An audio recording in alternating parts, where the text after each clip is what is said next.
Welcome, everyone, to People on Dating. I'm your host, Will Morales. And for those of you who are tuning in for the first time, this podcast is about the ups and downs of dating and how to navigate through it. Today, my guest is Stephanie Boucher. Did I Yeah. get that last Yeah, right? you got that exactly right. Oh, okay. You know, it's funny. I always say I want to practice, and then I still get it wrong. So Stephanie Boucher is a registered psychotherapist specializing in betrayal, trauma, relational wounds, and childhood trauma. As the owner of the Mindful Loft, Ontario's leading center dedicated to betrayal trauma recovery, she leads a team of compassionate professionals focused on helping clients heal from relational and childhood trauma. Stephanie, thank you so much for being on People on Dating. How are you? Good, good. I'm good. Thanks for having me. No, it's funny because we've been trying to schedule on and off. You've been busy, I've been busy. So thank you so much for being on. So tell us a little bit about yourself. What was that journey like to become a registered psychotherapist? What was that journey aha moment for you? So it's actually interesting is I started my post-secondary education 15 years ago in dance. Mhm. I went to university for dance, and then there I had a friend who was in psychology that needed help with assignments. So I helped this person with assignments, and then I was really intrigued by psychology. Oh, And every therapist has their own story of what gets them into therapy and psychotherapy themselves. And, for me, I definitely have experiences with betrayal in different ways, right? Because betrayal isn't always just infidelity, mhm. but it does kind of put you in this like state of shock when Right. it happens. And so, and the reason that, every therapist, you know, does have their own stories because everyone has their own story. Nobody goes through life unscathed. But my story kind of, as I started to like look into helping this friend with their psychology assignments, I was interested in it. It started to make sense of stuff that I was like having questions about in my own life, like, why do good people hurt each other? And why does it take the winds off of us? And so my interest just took off from there. Okay, no, Yeah. it's a good story. I mean, you're helping a friend out, and then all of a sudden now, you're Ontario's leading center for, betrayal and things like that. That's amazing. So today's topic is going right, helping adults and Yep. couples heal from betrayal. So I want to talk about two different versions of betrayal, right? You said it's not always infidelity. Yeah. I had financial betrayal, Hmm. and that took a while to recover. Yep. So let's talk about that first.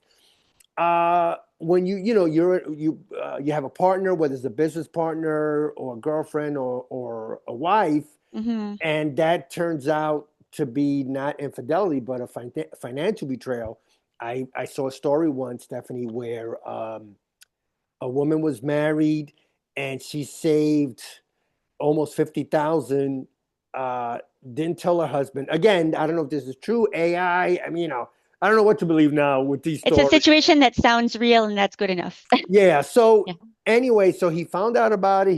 He felt betrayed because I think they were struggling or something like that. But she had that money as just in case of a Hmm. divorce settlement for her. Hmm. Um. So getting back to the financial betrayal, and then we talk about couples betrayal. Yeah. Um. For me personally, when that happened to me, it took a while to recover. The love part I could let go. Hmm.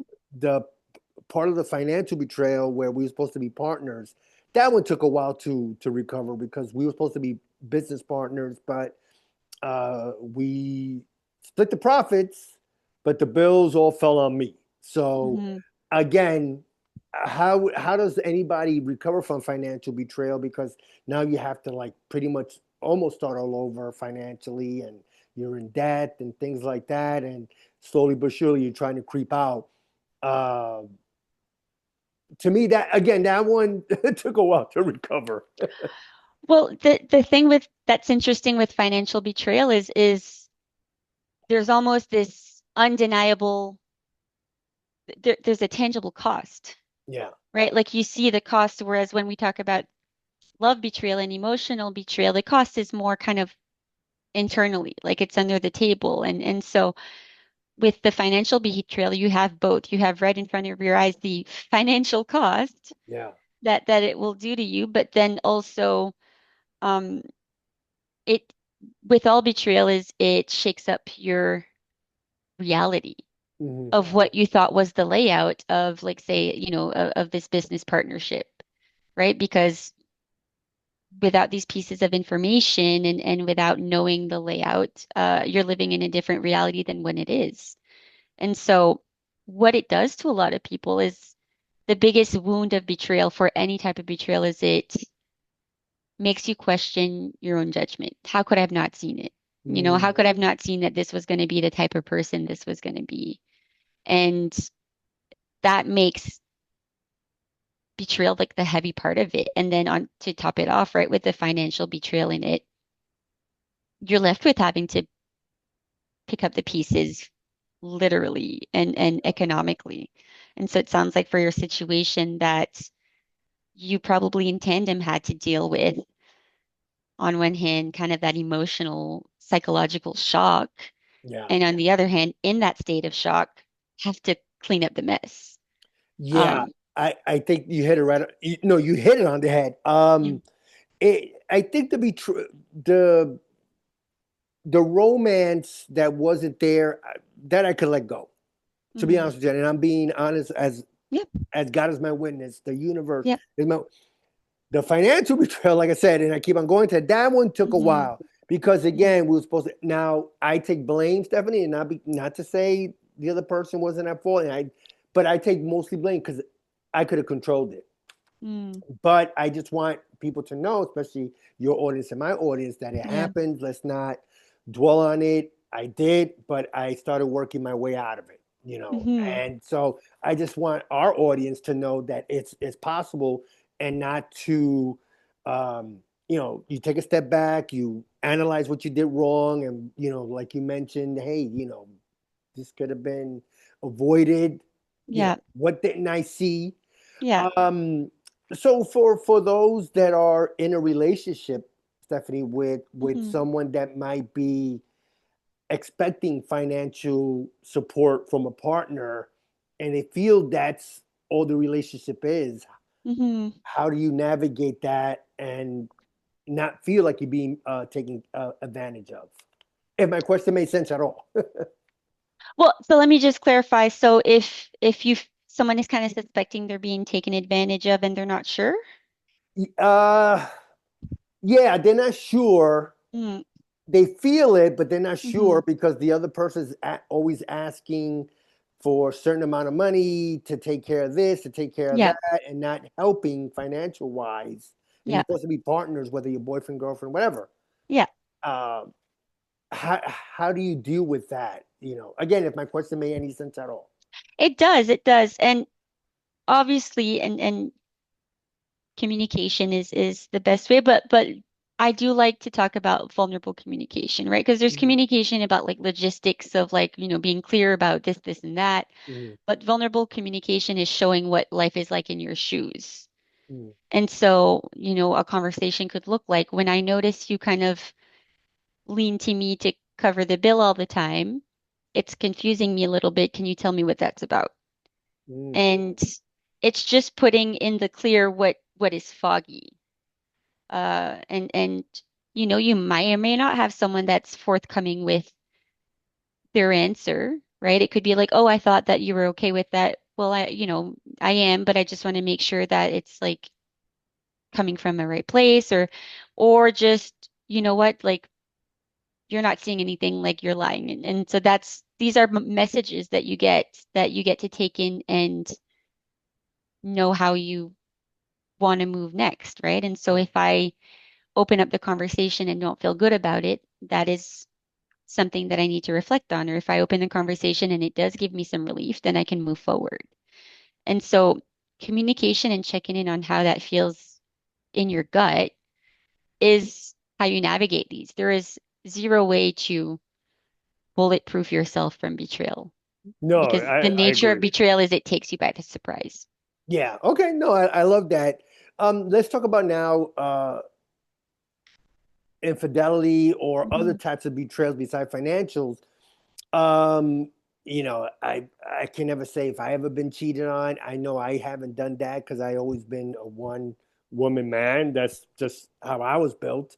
Yeah. Um, but again, reading these stories, and I remember I had a lady on a couple of years ago saying that there's the types of infidelity. There's, the work wife or that's my work husband, Yeah. and or you're flirting and things like that. Again, man, if let's go with infidelity first.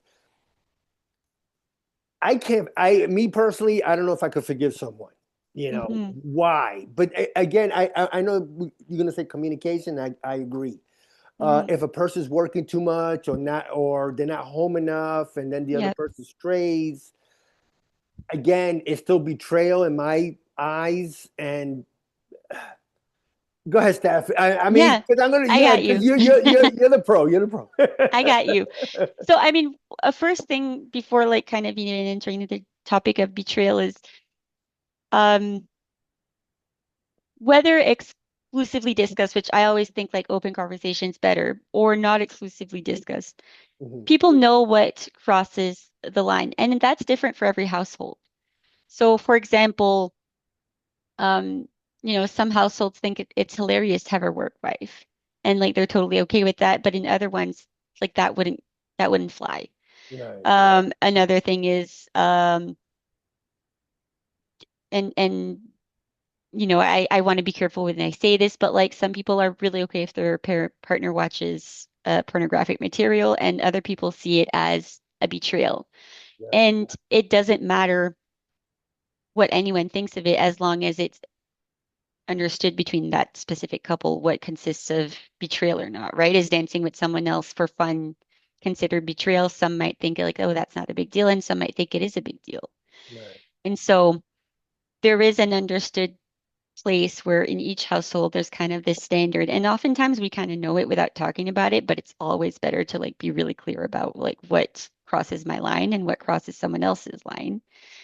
Um, and then when it does happen in a relationship, people do struggle. There is this really real phenomenon where people go back and forth, right?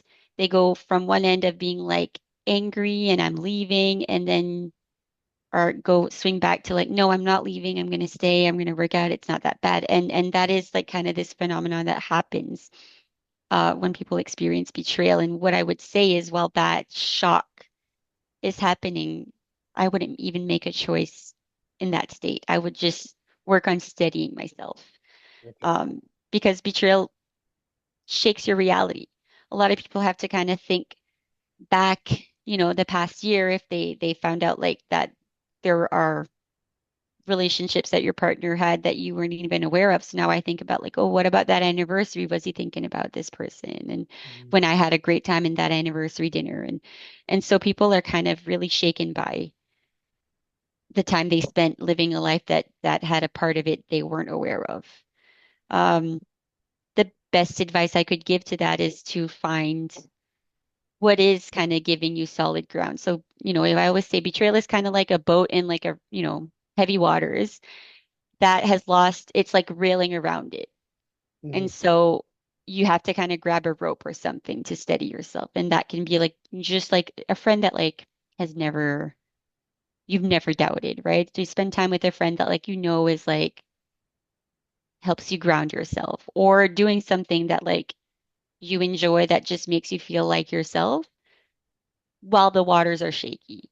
Right. And after that, you can make your choice. Some people choose to stay, and oftentimes it does give positive results if everyone's willing to really put all of their cards on the table, right? Like now that like everything's there, like I might as well give you everything that I am unhappy about in this relationship and put it on the table without like worrying what you think, and talk about it and work on it in a really honest way. Like a lot of times it's like people's rock bottom that like catapult them into like serious change. Not all the time. Right. Um, but a lot of times it's the betrayal is a sign of one of many red flags. So how do you And get that so, trust back? Because I would look at if a woman cheated mhm, on me, or yeah, um, how can I trust? hmm, She could apologize 100 times and say it was a mistake. I yeah, personally, I don't believe that's a mistake. yeah, You just forgot that you had a partner, and then all of a sudden now you remembered after. again, that's Hmm. how I look at it, Stephanie. Yeah. No, Uh, it is hard to trust, and yeah, it often doesn't happen right. that the Okay, trust happens. right. Because I'm yeah, go ahead, go ahead. I'm sorry. No, no, no, go right ahead. Because and then there's also now, like I said, you got the work husband, the Yeah, work wife, and then yeah, you try to set boundaries, and then are you crossing the boundaries or are your boundaries are too high because the yeah. person might say, "Oh, you're being too insecure." But now another topic that I've seen is a Hmm. man has his best friend is a woman, uh her best friend is a man, Hmm. and all of a sudden now how you cross that line, Yeah, because now there's a trust issue there, especially if the guy's really good looking or he's hmm. handsome, whatever it is, and the girl, the best friend is she's cute or whatever. Are you gonna confine if I said the word right, Yeah, uh yeah, confine in her and in him yeah, again. So what a minute, you can't talk to me. I'm your man. yeah, That I feel betrayed. yeah. And it is very, very hard to build trust, right? When you paint all these things that go into someone feeling insecure, especially after betrayal, is that the only way to build trust is to make these serious changes. Mm, And these serious changes don't just come with a promise of it won't happen again, right? It's finding, well, what was I chasing, right? And there's this really good couples therapist called Esther Perel, and she has this really good talk about infidelity. And she says that infidelity often has to do with grief. Now, grief isn't just losing someone from passing, but losing a part of you. So some people will um like look at betrayal as like a way to, I mean, if I'm being like, you know, throwing an example there, but as like sure. feeling like, oh, I still got it. Or a betrayal of like the childhood I never got, or a betrayal like or looking to feel um like I have a bit of control over my life. And all these things that have almost nothing to do with your actual partner, but weren't enough to stop you from hurting your partner need to be addressed because it's going to cause problem in your life elsewhere. And that hard work needs to happen for trust to have a chance. Mhm. But are people willing to have hard work, and is the partner willing to stick around to see if that hard work is going to flourish? Yeah, because when again, whether it's a movie or Yeah. whatever, the partner always says, "Oh, I made a mistake." I just so you telling No, me it's not a that mistake. exactly? Yeah. You let someone in you, Hmm. or you were with a woman, whatever the case may Yeah. be, and then all of a sudden now, oh, you Yeah. go back begging, oh my God, it was a mistake. Yeah. It didn't mean anything. No, it did mean something because Yeah. you slept with that person. Yeah. So But Stephanie, even that yeah, go ahead, response, please. right, to say Yeah. something is a mistake and didn't mean anything is still dishonest. Right. And Yeah. so that would be hard to even entertain rebuilding trust because we're not even getting honest answers. Yeah. And so, for someone who's really committed and really thinks this person is, or like shares kids or whatever, right? Like it's not always that easy to leave, or some people just really believe in their partner and um but and so they have reasons to entertain staying. Mhm. But it does have to start with honesty. Yeah. If we're going to do this hard stuff, we got to do the hard stuff. Yeah, no, I definitely agree. First of Yeah. all, Steph, I thank you so much for being on People on Dating. My God, I could probably talk to you for another hour because this topic is really a hot button topic. Before I let you go, anything else you want to talk about or promote? Oprah Winfrey appearances, talk show appearances, TEDx. I mean, you have that in you. Books. Nothing currently, just the website, www.themindfulloft.com, where I post like my newsletter and my blog posts, and Mhm. sometimes I have workshops about betrayal recovery. And betrayal recovery doesn't just have to be in the relationship, right? It can be how we navigate dating after having left a relationship due to betrayal, which Okay. makes dating really scary. Who can I can't trust, and learning how to trust your own gut after a situation like that. So I do have workshops like that come up a few times a year. Hmm. And so the website is where all the information is, and I gladly point everyone that way. Yeah, no, I'll definitely put that in the show notes. I want to touch back on one more thing. Yeah, yeah, Once you get betrayed, yeah. does your senses get better, or you just become more cautious and might push away someone that might be right for you? Because I'm always wondered about that. Yeah. Because do our BS detector gets that much better, or we just become more caution of taking that next step because this person might be too good to be true. I Yeah, wanted to a touch base bit. there because since you hit on that in a way. Yeah, yeah, yeah. A bit of both. I really think a bit of both. And because the biggest journey, even like the answer to your question earlier about like, well, there's no way I can trust you again. Hmm. And the biggest thing that an individual can do, either in a relationship or dating after having experienced betrayal, is the whole journey of like learning to trust yourself again. Hmm. And so, yeah, you do get this thing of like hypervigilance where you're like, well, I'm not letting that happen to me ever again. And so everything's a sign, right? And then you kind of overestimate things being a sign and push everyone away. And there does come a point where you have to accept, like, there's no way I can guarantee that'll never happen again, Right. but I will listen to my gut more when things feel off. And Mm. because I trust that I'll do that, then I'll trust that I'll take care of myself when I need to instead of letting things slide. Okay. No, in fact, that to me, that's the last word right there. Because I don't even want to ask you what's the last word or your last word. You just said it. Just trusting yourself and Yeah, not. You can't guarantee it, right? You can't yeah. guarantee the next relationship is not going to be just as bad or worse, Hmm. whatever. I love that. Well, Stephanie, again, thank you so much for being on People and Dating. I really, really appreciate it. Thank you so much. This was so great. Thank you. Bye bye.